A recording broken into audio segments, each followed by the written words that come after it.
North Korea praising the knife attack against the U.S. ambassador to South Korea. North Korea's state media calling it, quote, deserved punishment. This, stabbing this man in the face for the U.S. participation in military exercises with the South. Ambassador Mark Lippert suffered severe gashes to his face and hands after being slashed with a 10-inch knife. He needed more than 80 stitches to close the wounds. The alleged attacker, a North Korean sympathizer, was toppled and arrested. Figure that one out, right? Iranian negotiators meeting with the U.S. and other world powers in Switzerland as we speak, reportedly working on a deal, trying to strike a deal over a so-called breakout time. That would keep Iran 1 year away from enriching enough fuel for a nuke. Now, the thinking is you've got 1 year to take out its program.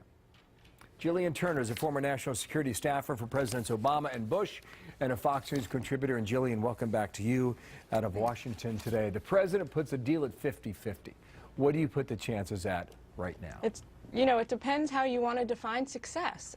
Let's be clear that an end, so to speak, to Iran's nuclear program is not on the table or really up for discussion in these negotiations. There's no potential scenario in which the United States is able to negotiate a complete termination of Iran's nuclear program. I think the best case scenario with the negotiations is that through a deal, we're able to slow down the acceleration of their program and limit the breakout time.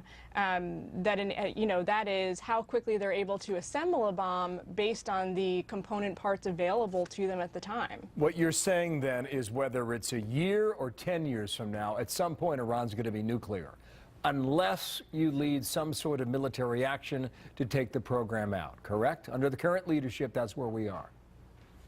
I don't know about military engagement per se. I mean, there's a way in which we're able to somehow use diplomacy to get ourselves out of this situation. But sitting down at the table with these negotiations, we're already willingly acquiescing our 100% option, our best case scenario, which is an Iranian regime with no nuclear program whatsoever. And right now, they're not talking about ending the program, is the point you made in your first answer there. The Israeli ambassador to the U.S., Ron Dermer, said this with Greta just last night. The deal that is being negotiated now would not block Iran's path to the bomb. It would actually pave it. But the deal that's on the table right now, if there's not a change, is not a deal that Israel can accept. So what does Israel do then, if that's the case? You know, the Israelis, from a national security perspective, have made their position very clear, and that is a nuclear Iran poses a direct and existential threat to Israeli statehood, and it needs to be prevented at all costs. I'd say that furthermore, any deal from their perspective that allows Iran to continue enriching uranium is categorically a bad deal because it leaves open this pathway to the development of a nuclear weapon. And that's why there's this interest in derailing the P5+1 talks, because the Israelis categorically disagree with our participation in the negotiations. Well, what was it, 12 years ago when George Bush was negotiating this?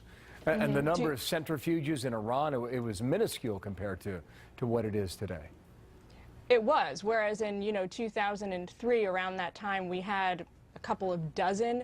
We now have multiple thousands. Estimates range anywhere from 10 to about 19,000. Gillian, thank you. Deadlines have come and gone twice now. There's another one coming up later in this month, and ultimately they want to get a deal done by the end of June. And right now, there's no clear indication which way it goes. Thank you for your time in Washington.